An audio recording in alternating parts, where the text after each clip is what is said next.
Good morning, dear students. My name is Dr. Indermal Goyal, lecturer of accountancy. Today, in this video, we will discuss all important aspects and contents of one of the important part of financial statement of a trading organization, a business organization which is engaged in trading of a particular product. Trade means buying and selling of the goods as it is without any further processing at slight higher rate to the customers so as to earn profits.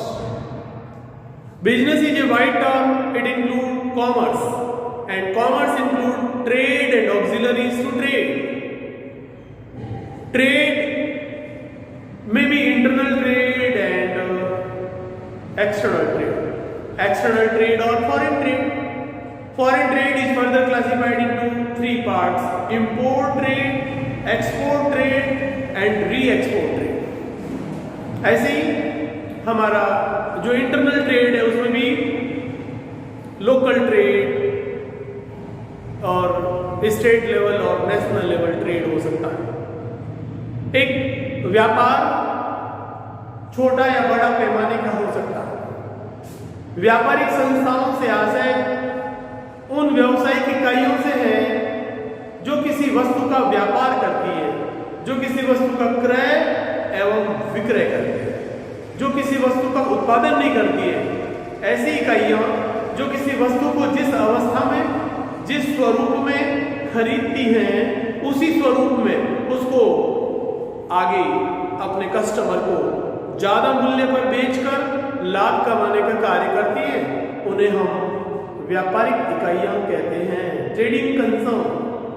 तो trade is also one of the important part of business in which A trader purchase some goods or a particular product or good which is sold at a higher rate.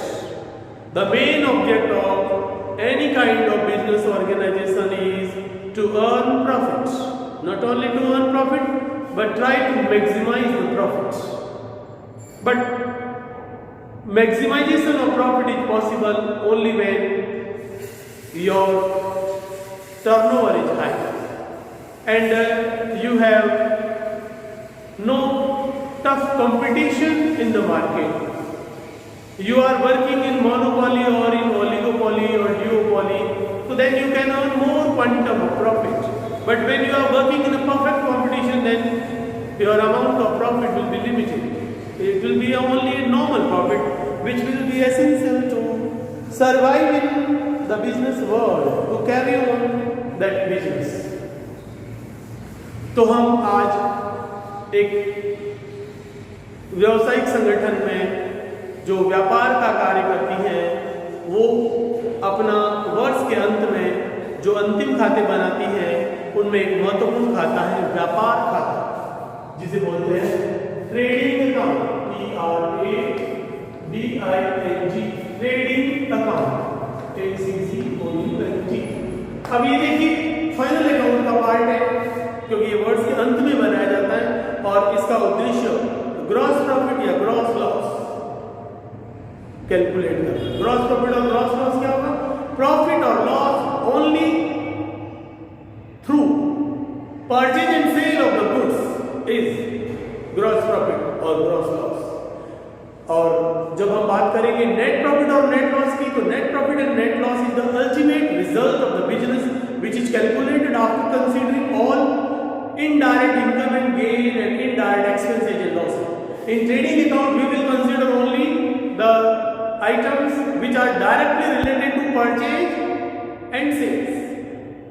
sales return, closing stock, opening stock, और फिर purchase से related जो भी expenses होते हैं वो सब हमारे ट्रेडिंग अकाउंट के डेबिट साइड में आएंगे।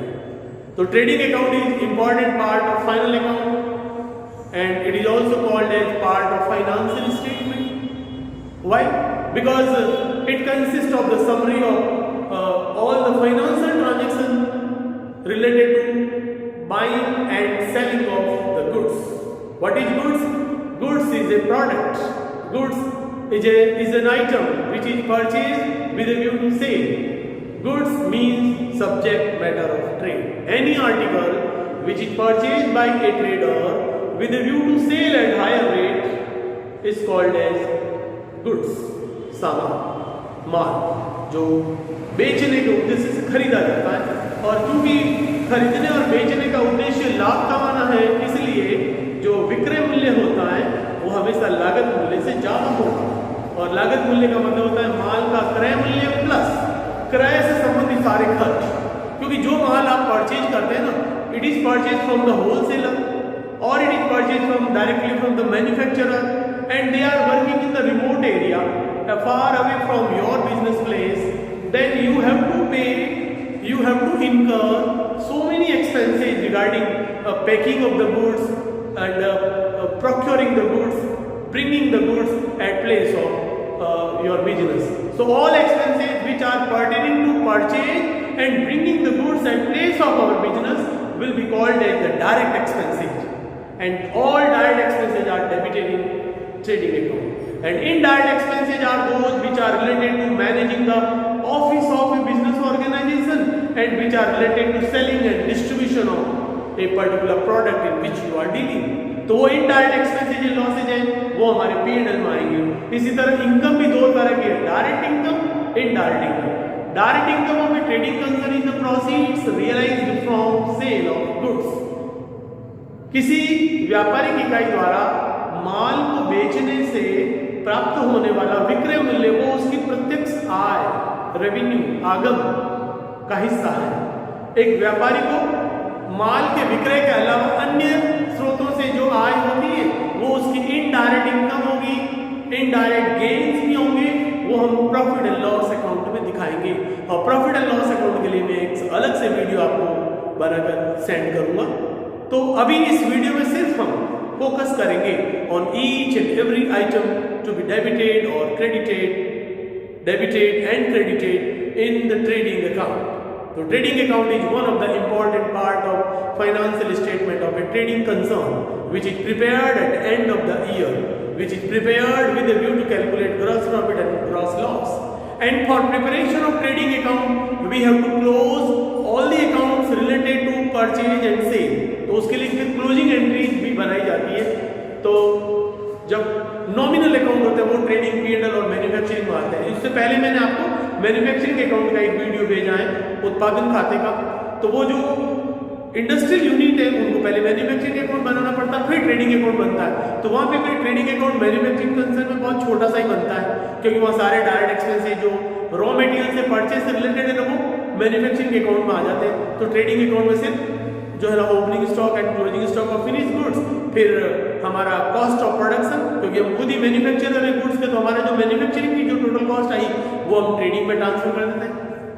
और उसके बाद में जो है ना हमारा फिनिश गुड्स का ओपनिंग एंड क्लोजिंग स्टॉक आ जाता है, और फिर जो है gross profit and gross loss आता है। तो वो मैंने एक अलग वीडियो बताया। इसमें हम सिर्फ ट्रेडिंग कंसर्न के लिए ट्रेडिंग अकाउंट जो एंड ऑफ द ईयर बनाया जाता है, इसलिए मैं यहाँ करूँगा फॉर द ईयर एंडिंग। इसमें पूरे साल भर में जो एक्सपेंसेस हुए वो लिखे जाते हैं। कौन से expenses? Direct expenses for the year ending 31 मार्च 2020। तो ये हमारा ट्रेडिंग अकाउंट का फॉर्मेट जो मैं बना रहा हूँ, और इसको आप भी अपनी कॉपी और पेन लेके साथ साथ बनाते रहिए, कॉपी में सुनते रहिए, देखते रहिए और लिखते रहिए। फिर अगर कोई डाउट लगे तो आप मुझे मोबाइल पे मुझे व्हाट्सएप कर सकते हैं और कॉल करके मुझसे पूछ सकते हैं। तो trading account, debit side, left hand side we will write particulars and the amount, rupees. Right hand side, credit side, column of particulars and amount, rupees का लिखना है। अब देखिए यहाँ जो हम ट्रेडिंग अकाउंट गुड बनाएंगे तो ट्रेडिंग किसकी होती है? Finish goods. आपके लिए वो गुड्स जो आप खरीद कर बेच रहे हो वो फिनिश गुड्स ही माना जाएगा, क्योंकि जो मैन्युफैक्चरिंग कंसर्न होती है ना, उसमें हमने डिस्कस किया there are 3 forms of goods. माल के वहां हमने 3 स्वरूप डिस्कशन किया था, raw material, work in progress and finish goods. लेकिन जब हम ट्रेडिंग कंसर्न की बात करते हैं तो हो सकता है ये जो ट्रेडिंग हो रही है वो प्रोडक्ट किसी इंडस्ट्री के लिए वर्क इन प्रोग्रेस हो या रॉ मटेरियल हो। तो ट्रेडिंग कंसर्न में कोई भी आइटम है जो जैसे स्वरूप में खरीदा जाता है उसी स्वरूप में वापस बेचा जाता है। तो इसलिए जो भी प्रोडक्ट का नाम हमें दिया गया है ना, that is to be use. तो हम शुरुआत जो करेंगे, मान लीजिए हमारे एक एग्जिस्टिंग बिजनेस है, तो इसके डेबिट साइड में सबसे ऊपर आएगा टू ओपनिंग स्टॉक। चाहे कोई भी माल जो आप खरीद रहे हैं बेच रहे हैं, उसका बिगिनिंग ऑफ द ईयर में कोई ओपनिंग स्टॉक अगर है तो इधर आएगा। If you are preparing financial statement of a business और trading organization for the first time, then there will be no opening stock, क्योंकि आपने इसी साल शुरू करा है। अब वो परचेज से आपका शुरू होगा, तो ओपनिंग स्टॉक में आप कैश करेंगे। But if you are preparing trading account of existing concern, then suddenly there will be some opening stock. तो लास्ट ईयर के एंड में जो माल क्लोजिंग स्टॉक बच गया था अनसोल्ड, वो हमारा इधर ओपनिंग स्टॉक बन जाएगा, same amount. The closing stock of the last year will become the opening stock for the next year on the next day of the subsequent year. तो we will write here in the debit side to opening stock. फिर हम इस साल क्या माल खरीदा, total goods that you have purchase, वो आप परचेज बुक की टोटल को जो परचेज मेजरमेंट ले गए थे उसकी जो टोटल है ना, वो आप इधर पूरी लिखेंगे टू परचेज। अब आपने पता है परचेज की दोनों तरह से होती है। अगर आपको कैश परचेज और क्रेडिट परचेज अलग अलग दिया हुआ है तो आप है ना इसको इस तरह से लिख देंगे, परचेज में कैश परचेज, फिर क्रेडिट परचेज, और इन दोनों को ऐड करोगे और उसमें से फिर लेस कर दोगे क्या, purchase return. Only net purchase है ना, that will be shown in outer column, purchase plus purchase return, purchase return घटाकर फिर जो बचेगा वो आप बाहर। अब आप देखिए जो माल आपने खरीदा है, तो खरीदने से रिलेटेड बहुत सारे हमारे एक्सपेंसेज होते हैं जो हमने मैन्युफैक्चरिंग के डेबिट साइड में लिखे थे, वो डायरेक्ट एक्सपेंसेस सारे अब वो यहाँ आ जाएंगे, क्योंकि आप ट्रेडर हैं, जो प्रोडक्ट आप खरीदते हैं तो खरीदने से रिलेटेड आपको बहुत सारे एक्सपेंसेस पे करना पड़ेगा। तो हम यहाँ लिख सकते हैं टू डायरेक्ट एक्सपेंसेस। तो what are various direct expenses? All those expenses which are related to purchase of goods, acquisition of goods, procuring the goods or bringing the goods at place of our business from the place of supplier, तो वो हमारे सब direct expenses कहलाएंगे। प्रत्यक्ष व्ययों से मतलब ऐसे व्ययों से हैं जो कि एक व्यवसाय द्वारा क्रय किए गए माल को सप्लायर के स्थान से शहर से खरीदकर अपने शहर अपने व्यापार के स्थान तक लाने के लिए किए जाते हैं, तब हम उसे प्रत्यक्ष व्यय कहते हैं। तो जैसे आपने माल खरीदा है तो सबसे पहले उसका वेजेज पेड करना पड़ेगा, है ना, wages for loading and unloading wages हो गया। और उसके बाद में अगर आपने माल कोई इंपोर्ट किया है तो क्या आएगा, इंपोर्ट ड्यूटी। अगर आपने माल फॉरेन से मंगाया है और वो सिर्फ या प्लेन से आया है तो वहां हमें पे करना पड़ेगा custom duty, CUSTY, custom duty. फिर अगर जो माल सड़क यातायात मार्ग से आता है तो शहर की सीमा में एंटर होती हमें पे करना पड़ता है ऑक्ट्रॉय ड्यूटी, चूंगी कर, OCTROI, ऑक्ट्रॉय ड्यूटी। तो ये आएगा wages, import duty, octroi duty, custom duty, royalty, ROYALT, royalty. ये भी एक तरह का टैक्स है जो माल, जो रॉ मटेरियल, जो माल आपका अगर कोई माइन से, खान में से एक्सट्रैक्शन करके निकाला जाता है तो उस पर रॉयल्टी लगती है, लोकल टैक्स लगता है, तो वो रॉयल्टी के द्वारा डायरेक्ट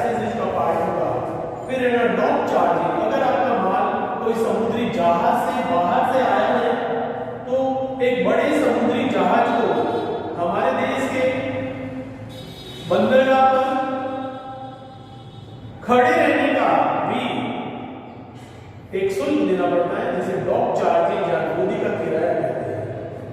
तो wages, import duty, custom duty, operate duty, royalty, dock charges, फिर फ्रेट, FREIGST, शिप का भाड़ा होता है, ट्रक का भी भाड़ा होता है, रेलवे का भी भाड़ा होता है। तो जो माल आपका जिस मीन्स ऑफ ट्रांसपोर्टेशन से आया है उसको फ्रेट बोलते हैं, उसको कैरेज इनवर्ड भी बोल सकते हैं, CARRAG, फ्रेट और कैरेज इनवर्ड। और मैं कार्टेज भी लिख देता हूँ, ठेला भाड़ा। अगर जैसे रेलवे स्टेशन से माल आ गया जो या अपने शहर की सीमा में, वहाँ रेलवे स्टेशन से माल को उठाकर अपने बिजनेस प्लेस से लाने के लिए टैक्सी का, ठेला का भाड़ा देना पड़ता है, तो cartage. Wages, import duty, custom duty, operate duty, royalty, dock charges, freight, carriage inward and cartage. अब इसके अलावा अगर आप मान ट्रेडिंग अकाउंट बना रहे और आपको जो कुछ ऐसे एक्सपेंसेस दिए हुए जो फैक्ट्री से रिलेटेड है, जो मैन्युफैक्चरिंग से रिलेटेड है, और आपको सिर्फ ट्रेडिंग अकाउंट ही बनाना है, तो जो कुछ ऐसे एक्सपेंसेस हैं वो सीधे आप ट्रेडिंग में लिख देंगे। अलग से खाता बनाने के लिए तो work in progress, finish goods, raw material purchase and factory expenses वगैरह सारे अलग अलग दे रखे होने चाहिए। वो अगर नहीं दिया है तो अगर आपको फैक्ट्री एक्सपेंसेस दे दिया है, कुछ नाम दिया हुआ, तो आपको फैक्ट्री एक्सपेंसेस इधर लिख देना है, ट्रेडिंग में लिख देंगे। फिर वहां फ्यूल एंड पावर भी अगर कभी दे दिया है और बनाना अगर ट्रेडिंग की प्रॉफिट एंड लॉस अकाउंट है तो वो फ्यूल एंड पावर भी आप इधर लिख देंगे। ठीक है। अगर कभी-कभी मैन्युफैक्चरिंग एक्सपेंसेस भी दे देता है, अब बनाना तो नहीं है मैं मैन्युफैक्चरिंग अकाउंट, लेकिन मैन्युफैक्चरिंग एक्सपेंसेस का नाम दे दिया तो वो आप है ना इधर ट्रेडिंग में लिख देंगे। या और कोई भी ऐसा एक्सपेंसेस जो मैन्युफैक्चरिंग से रिलेटेड है, फैक्ट्री से रिलेटेड है और आपको इधर दे दिया है तो आप इधर लिख देंगे। जैसे मान लो पावर, मोटिव पावर दे दिया,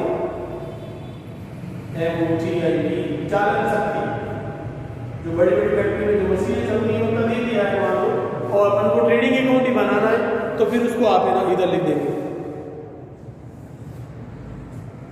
ये सब एक्सपेंसेस का जैसे ना कस्टम ड्यूटी और इंपोर्ट ड्यूटी, तो कभी-कभी इनको क्लियरिंग चार्जेस भी बोल देते हैं, तो you can write clearing charges, माल को छुड़ाने का है, तो ये भी हमारे डायरेक्ट एक्सपेंसेस का पार्ट होगा, उसे आप ट्रेडिंग अकाउंट में डेबिट में लिख देंगे।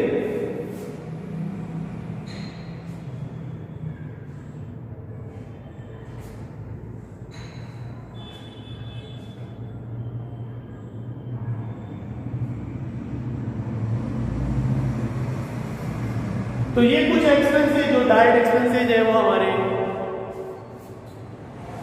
ट्रेडिंग अकाउंट की डेबिट साइड में लिखे जाएंगे। अब क्रेडिट में क्या है? क्रेडिट में आएगा सेल्स, क्योंकि trading account relates to trade. Trade means purchase and sales, तो बस ट्रेडिंग अकाउंट में सिर्फ परचेज एंड सेल्स से रिलेटेड आइटम आएंगे। तो ये परचेज हो गया हमारा नेट परचेज, ये ओपनिंग स्टॉक हो गया हमारा, और ये सब हमारे एक्सपेंसेस रिलेटेड टू परचेज। इसमें मैंने कुछ मैन्युफैक्चरिंग से रिलेटेड एक्सपेंसेस भी लिखे हैं, जो हम मैन्युफैक्चरिंग अकाउंट अलग नहीं बना रहे, तो all expenses which are related to manufacturing and related to operation of a factory और workshop, they will be debited in the trading account. अब क्रेडिट में हम लिखेंगे बाय सेल्स, विक्रय, माल का विक्रय। सेल्स भी है ना, वो दो तरह की हो सकती है, cash sales plus credit sales, दोनों को जोड़ेंगे। अगर आपको अलग अलग दे रखा है ना, कैश सेल्स भी दिया हुआ, क्रेडिट सेल्स भी दिया हुआ, तो आप पहले इनर कॉलम में ट्रेडिंग अकाउंट की क्रेडिट साइड में कैश सेल्स और क्रेडिट सेल्स पहले ऐड करोगे और उसमें से लेस कर दोगे क्या, सेल्स रिटर्न। तो सेल्स में से सेल्स रिटर्न घटाने के बाद जो नेट सेल्स आएगी उसे हम आउटर कॉलम में लिखेंगे हमारे ट्रेडिंग अकाउंट की क्रेडिट साइड में। और उसके बाद में जब ओपनिंग स्टॉक डेबिट में आता है तो क्लोजिंग स्टॉक, जो आप माल बेच रहे हैं, वर्ष के अंत में जो माल बिकने से रह गया उसे अंतिम रहतिया कहते हैं, जो रह गया बिक नहीं पाया। और ऐसा होता है क्योंकि हमें फाइनल अकाउंट को बनाना है 31 मार्च को every year, but it is not necessary that whatever goods that you have purchased during the year will be sold and disposed of on the last date of preparation of financial statement of our business organization. So certainly there will be some goods which will remain unsold, which will be called as closing stock. It is part of current assets of the business which will be shown in the asset side of the balance sheet. तो हम इधर लिखेंगे credit side में by closing stock. और closing stock क्या होता है? Closing stock is that part of total goods purchase during the year which remains unsold at end of the year. तो जो मैंने टर्मिनोलॉजी से रिलेटेड, हमारा अकाउंटिंग टर्मिनोलॉजी से रिलेटेड आपको मैंने 3 वीडियो भेजे हुए अलग से अपलोड किया हुआ है। जिन्होंने नहीं देखा हुआ है तो वो आप मेरा डॉक्टर इंदरमल गोयल नाम से YouTube चैनल पे आप सर्च करेंगे तो मैंने जितना भी वीडियोस बनाया है बेसिक्स पार्टनरशिप पे, कंपनी अकाउंट्स पे, इशू ऑफ शेयर पे, इशू ऑफ डिबेंचर्स पे, अकाउंटिंग का मीनिंग ऑब्जेक्ट पे, जर्नल एंट्रीज कैसे बनाएं, लेजर कैसे बनाएं, ट्रायल बैलेंस कैसे बनाएं, पेटी कैश बुक कैसे बनाएं, 3 कॉलम कैश बुक या बैंक कॉलम कैश बुक कैसे बनाएं, फाइनेंशियल स्टेटमेंट कैसे बनाएं, एनपीओ की फाइनेंशियल स्टेटमेंट कैसे बनाए जाते हैं, है ना। पार्टनरशिप फर्म में भी एडमिशन ऑफ पार्टनरशिप की अकाउंटिंग कैसे होती है, रिटायरमेंट एंड डेथ में पार्टनरशिप का अकाउंटिंग कैसे होती है, डिसोल्यूशन ऑफ पार्टनरशिप फर्म में कैसे अकाउंटिंग होती है। So I have prepared more than 70 video and uploaded them. It is for your benefit. So if you have any doubt in any topic pertaining to basic fundamentals of accounting, you can refer my name. You can search YouTube channel by my name, Dr. Indermal Goel. So then you will get my all videos, and which will certainly help you in understanding, for better understanding the subject accountancy, which is very much important in the life of the student of commerce, because it is a separate branch of providing employment to the needy families. तो लेखांकन एक महत्वपूर्ण विषय है, और अगर आप accounting में परफेक्ट है ना तो then you can prepare financial statement, you can manage tally accounting in any kind of business organization. It may be a trading concern or a manufacturing concern, it may be a hospital, it may be a hotel or a restaurant, or it may be a plant. तो आपको accounting आनी चाहिए, basic accounting आनी चाहिए। when you have the knowledge of the basic fundamental of accounting, when you have the knowledge of the double entry system of accounting, you are fit to be appointed as an accountant in any country of the world, because accounting means double entry system of accounting. It is an English system of bookkeeping, and if you have the perfect knowledge of the English system of bookkeeping, then you can be appointed as an accountant in any country, in any kind of business organization and even non-business organization, because accounting is indispensable part of every organization. Accounting is necessary, accounting is essential, and wherever organizations are working, they need help of the accountant. The job of the accountant is to record all transactions, to maintain all transaction books and accounts, to provide required information in case of need, so that no dispute can arise. If there is some dispute on a particular matter, then the books and accounts can be referred to satisfy the queries of any outside party.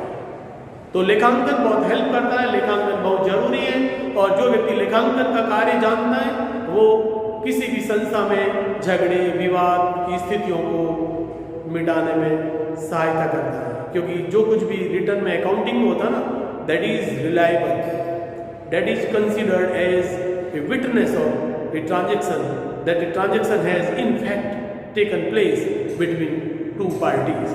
So if you will work hard, if you will pay attention, if you will try to understand basic concept of accounting, so then certainly you will become a perfect accountant. आपको पढ़ना ही पड़ेगा, इसलिए आप जब जो बात समझ में नहीं आती है आप बुक से पढ़िए और आप मेरा वीडियो देखिए, है ना, फिर उसका एग्जाम्पल देखिए बुक में से, फिर आप क्वेश्चन सॉल्व करिए. I am sure that you will be able to solve all the questions given in your book.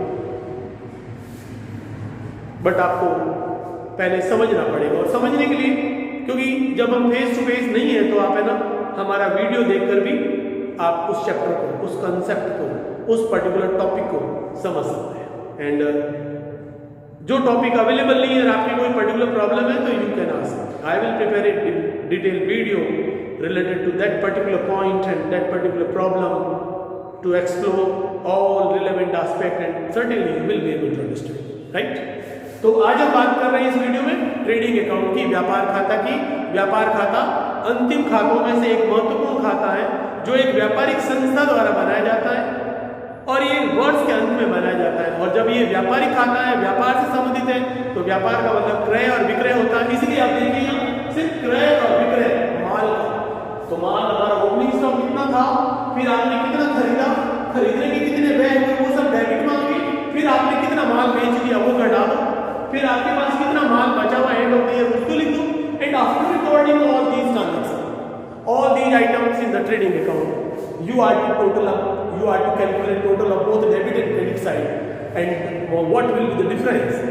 अगर आपका क्रेडिट साइड टोटल अब यहाँ ज़्यादा आती है अमाउंट की, तो यहाँ ये it will result out gross profit. तो उस फर्म को, उस व्यापार को सकल लाभ होगा, जिसे अपन कच्चा लाभ कह सकते हैं. क्योंकि अभी हमने इसमें ना इनडायरेक्ट एक्सपेंसेज एंड लॉसेज को कंसीडर नहीं किया. हमारी बिजनेस की इनडायरेक्ट इनकम एंड गेन को भी इसमें अपनी कंसीडर नहीं करा. It is purely an account related to summary of the purchase and sale of goods. It is not a final result of any trading concern. इसलिए इसको बोलते हैं सकल लाभ, कच्चा लाभ, जो जिसमें सिर्फ व्यापार में वस्तु के क्रय और विक्रय से क्या परिणाम होगा वो हमें पता होगा. अब इससे ग्रॉस प्रॉफिट आएगा तब अगर हमारा क्रेडिट साइड टोटल ज्यादा हो तो हम डेबिट साइड में लिखेंगे डिफरेंस की amount to gross profit transfer to PNL या टू ग्रॉस प्रॉफिट सीडी भी लिख देते कई बार. तो आपको लिखना क्या है, to gross profit transfer to PNL, to GRS gross profit transfer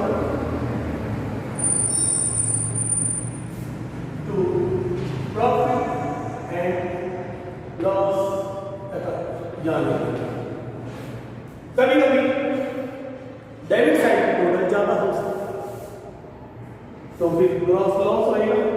gross profit या ग्रॉस लॉस दोनों में से एक सिचुएशन होता है. अगर डेबिट साइड की टोटल ज्यादा आ जाती है, ग्रॉस लॉस को हम इधर लिखेंगे बाय ग्रॉस लॉस ट्रांसफर कहाँ PNL to profit and loss account. यहाँ मैं इसको स्टार बना देता हूँ आइदर और, क्योंकि एक ट्रेडिंग अकाउंट का रिजल्ट या तो ग्रॉस प्रॉफिट होगा या ग्रॉस लॉस, इन दोनों में से कोई एक ही होगा. अब ये जो ग्रॉस प्रॉफिट आया तो हमने इधर लिखा, वो पीएनएल में इधर क्रेडिट साइड में आगे ट्रांसफर हो जाएगा. और अगर ग्रॉस लॉस आया तो उसको पीएनएल के डेबिट साइड में लिखेंगे, क्योंकि मैन्युफैक्चरिंग अकाउंट बनाने के बाद में ट्रेडिंग अकाउंट बनता है और ट्रेडिंग अकाउंट बनाने के बाद में पीएनएल अकाउंट बनता है. और पीएनएल अकाउंट से बिजनेस का हमारा नेट अल्टीमेट रिजल्ट आएगा, वो हम एक अलग नेक्स्ट वीडियो बनाकर आपको भेजेंगे. अब इसी में मैं आपको क्लोजिंग एंट्री बता देता हूँ. Closing entries are those entries which are prepared at the end of the year to close all the nominal account and to transfer them to their respective account. जैसे ये ओपनिंग स्टॉक था, इसका balance है वो इधर forward होता है. फिर हमने जो यहाँ क्या लिखा है परचेज और डायरेक्ट एक्सपेंसेस, तो ये जो लेजर में सारे अलग अलग खाते खोले हुए हैं उन सब में हमने लिखा ट्रेडिंग अकाउंट में लिखा है मान लो टू परचेज. तो परचेज अकाउंट को क्लोज करने के लिए आप लिखोगे बाय ट्रेडिंग अकाउंट. हमने परचेज रिटर्न को परचेज में से घटाया है और परचेज रिटर्न का नेचुरल बैलेंस क्रेडिट होता है और अब इसको परचेज में से घटाया जाता है, तो अब हमारी एंट्री क्या होगी, purchase return account debit to purchase. ये हमारी परचेज रिटर्न की क्लोजिंग एंट्री है. और जब गुड्स रिटर्न टू सप्लायर होता है तब हम एंट्री करते हैं supplier account debit to purchase return. Purchase return credit हो गया, खाता खुल गया. अब इसको बंद करना है तब हम एंट्री करेंगे purchase return account debit to purchase. Trading account debit to opening stock, ये ओपनिंग स्टॉक को इधर ब्रॉड फॉरवर्ड करने की एंट्री है. ऐसी सेल्स की एंट्री है हमारे ट्रेडिंग में हमने लिखा बाय सेल्स. नेट सेल्स से हमारी एंट्री होगी sales account debit to trading account, ये सेल्स को क्लोज करने के लिए.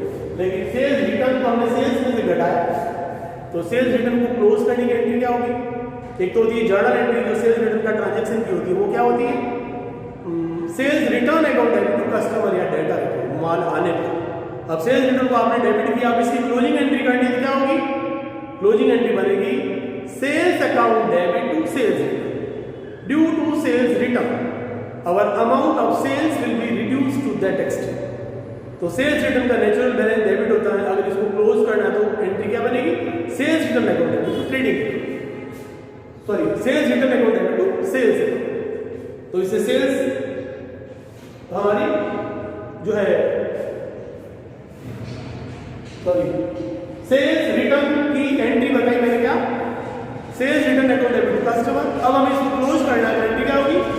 Sales account debit to sales return. इससे क्या होगा? हमारी सेल्स को डेबिट करने से सेल्स घट जाएगी और सेल्स रिटर्न को हमने डेबिट किया था और अब क्लोजिंग एंट्री के टाइम इसको क्रेडिट कर देंगे। तो सेल्स रिटर्न की क्लोजिंग एंट्री क्या बनेगी? Sales account debit to sales return. ठीक है, इसी तरह क्लोजिंग स्टॉक है, देखिए तो क्लोजिंग स्टॉक ट्रेडिंग के क्रेडिट में लिखा जाता है, एंट्री बनेगी closing stock account debit to trading account. तो हमें क्लोजिंग एंट्री बनानी है, इन दोनों की आप एक एंट्री बना सकते हैं, sales account debit closing stock account debit to trading, right. और ट्रेडिंग के डेबिट में जितने भी आइटम हों सबकी एक एंट्री बना सकते हैं, क्या? Trading account debit to opening stock, to purchase and to direct expense. Direct expense ये सारी बातें आ गई, ठीक है।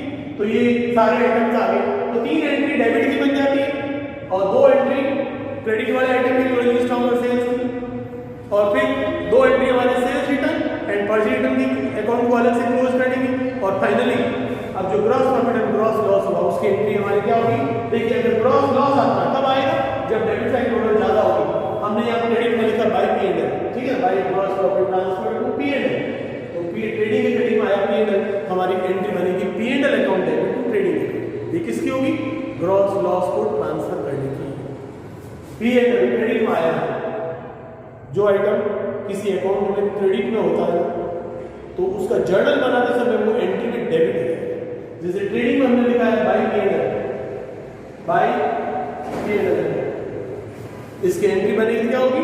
P&L account profit and loss account debit to trading account, narration being gross loss transfer. इसी तरह ट्रेडिंग अकाउंट में जब हमारा क्रेडिट साइड टोटल ज्यादा थी तो ग्रॉस प्रॉफिट आया, हमने एंट्री बनेगी to gross profit transfer to P&L account. तो आप देखिए टू P&L अकाउंट, तो ग्रॉस प्रॉफिट का ट्रांसफर करने की एंट्री होगी trading account debit to profit and loss account. तो इस तरह से हम एक व्यापारिक संस्था का व्यापार खाता बनाते हैं, ट्रेडिंग अकाउंट बनाते हैं at end of the year, जिसमें कि सिर्फ माल का क्रय और विक्रय से संबंधित मदें लिखी जाती हैं और माल का जो opening stock and closing stock, opening stock को हिंदी में बोलते हैं प्रारंभिक रहतिया। रहतिया मतलब जो माल बिकने से रह गया वो रहतिया।